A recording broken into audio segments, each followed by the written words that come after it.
I know you see me making this video and you're like, what kind of videos he's doing now? Cause y'all been rocking out with the videos, and much love to y'all. Smash that like button and keep supporting the videos. But Rick George, the athletic director of Colorado, he doesn't get enough praise, bro. When I start thinking about it, we like crying a river. When we gonna get our chance? When we gonna get our help? Well, we did, bro. A man by the name of Rick George seen a thunder lightning bolt coach by the name of Deion Sanders, aka Primetime, aka Coach Prime, aka Must Be the Money. He seen that. Just like many other coaches seen it, many other athletic directors seen it, but they didn't want to take a gamble. There was a man named Rick George who said, nah, bro, I seen my school go through losing seasons after losing seasons after losing seasons, and the year before Prime only won one game. Well, that guy by the name of Rick George said, the hell with this, bruh. I'm going to invest the whole deck of cards into that man you seen named Coach Prime. And boy, did Rick get his investments back. He pounded up a contract, I think it's like 5 years, $29.5 million, which is somewhat unheard for a coach in Deion Sanders' position. Not namesake. Take out the name of Coach Prime and look at him as regular Deion Sanders, the man, the coach at a smaller division, JUCO slash, I think HBCUs are Division II. Y'all let me know, JUCO or Division II. But he's seen a man come from there and gave him a contract that outshined coaches at the Division I level. You don't give that bag to just any coach. Coach Prime was a winning coach at the HBCUs, but nonetheless, it's still at the HBCUs. Not that I look down on the HBCUs, but the massive contract that he got compared to other coaches who somewhat get way less than that. I know coaches who got $13 million for a 5-year deal and they're in the Division I. Some way less than that. What I'm trying to tell you is, when Rick George made this investment, bruh, it was not we need to win just in games only, but it was like to change culture, bruh. You don't pay money like that and expect a national championship the first year. Nah. Let me teach y'all something right quick. You know why you pay Deion Sanders that type of money, bro? Let me show, bro. I love this job, bro, of speaking truth, bro. You see this garden I got here, bro? All of this ground that I had to tiller the lands or whatever. Watch what you see what's being grown through this ground right here, bro. All these nice things that we grow here, bro. You're going to see if you trust the process. Mine is Joel Embiid, no pun intended. And look at these mint leaves, bro. You trust the process, bro, and you watch that thing grow. You get to sit back like I am looking at that garden or all the other gardens I have back here. And I know it's a brother going, bless one. You gardening stuff, man? Look, man, I see my mom and pops planting things since I was a kid. Yes, I like seeing plants grow. Yes, I like being on farms. We got a farm over there. It's not my farm, but it got nothing but cows. I love that country life, bro. But let's keep going forward.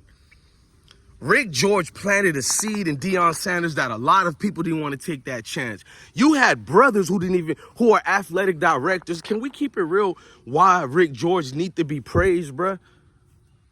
There was many brothers who are athletic directors didn't even think of giving Deion Sanders a chance. They didn't have the intestinal fortitude. They were scared. They didn't have the big kahunas, bro, is what I'm saying. They were like, damn, if I try to do this hard, I'm going to get fired. They were scared and towing the line and tap dancing for other groups of people, bro. This is just factual.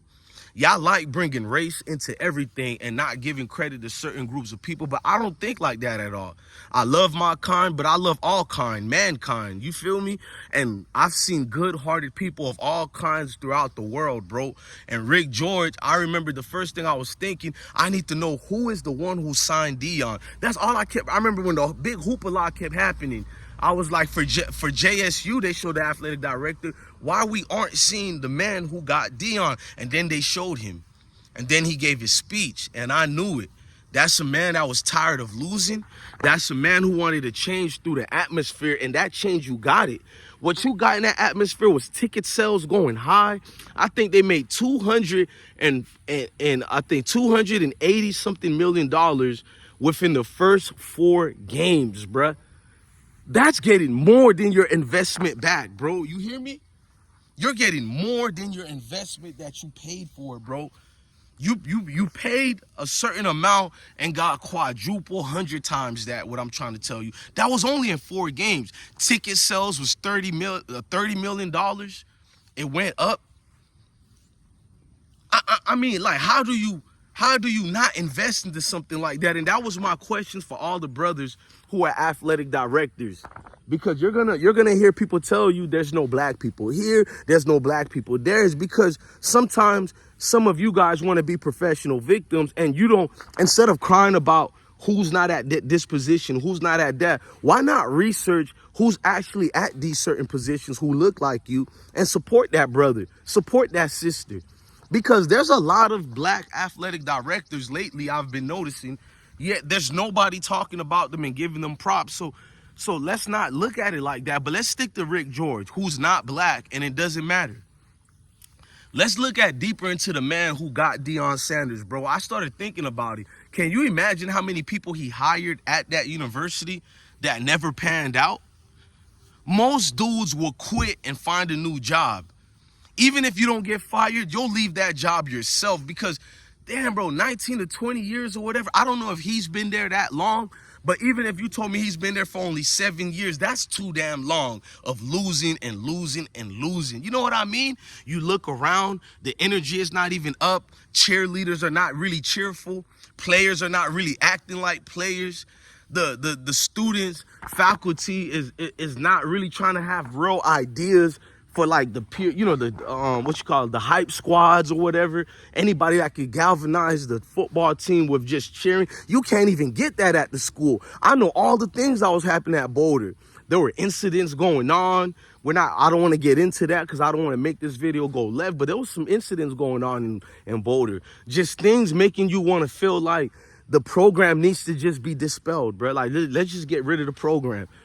There was a little bit talks of that. When you're losing that much, there's no point in looking at a program like Boulder. All you say to yourself is just something in the way that's costing us too much. Well, now you got Deion Sanders, and I'm not saying you can keep losing, but there's no losing spirit at that school. They only won 4 games.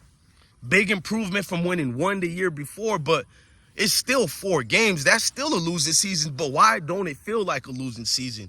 Because the atmosphere changed, bro.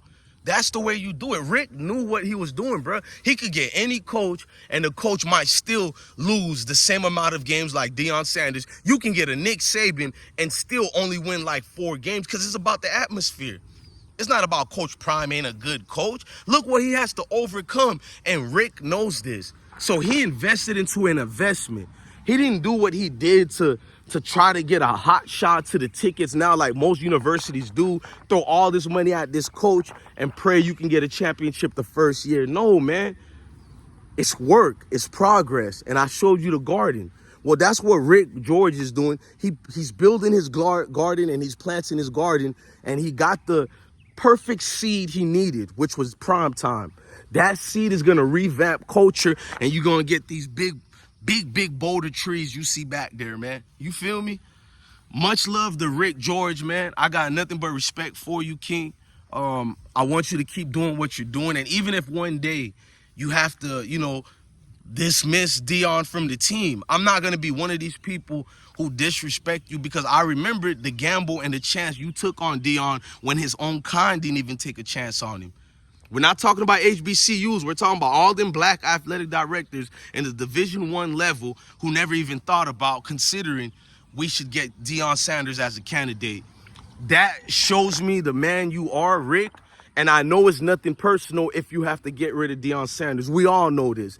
So what you trying to see me do here with this video is, you got a friend in me, you got a brother in me, and that's why I keep saying I still root for JSU. I still been watching their games.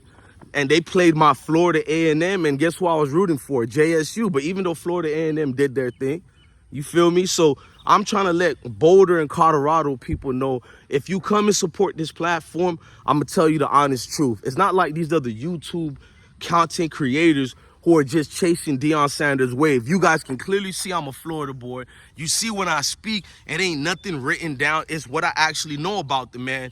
Been around that man and still gonna root for that man. But guess who I'm gonna still root for if he's no longer there? I'm still gonna root for Colorado. You can't erase that type of emotion, that type of passion, leaving my son's Little League football games to run and see what Colorado is doing right now. That's an amazing feeling to me. So I wish nothing but the best to the people of Boulder. Thank you for treating our young brothers like family and making everybody get acclimated. And I know that's not easy. It's not a race thing. It's a adaptation situation. You feel me? For anybody. And I understand that. And I'm saying, man, much love to the world. And shout out to Coach Prime and Rick George. I believe you two brothers, Rick and Deion, about to do some amazing things. And I can't wait for it, man. Smash that like button if you feeling the vibe and if you feeling hype for football season this year. I'm DJ Bless One, the best one. Love your family, love your kids, and stay blessed, gang.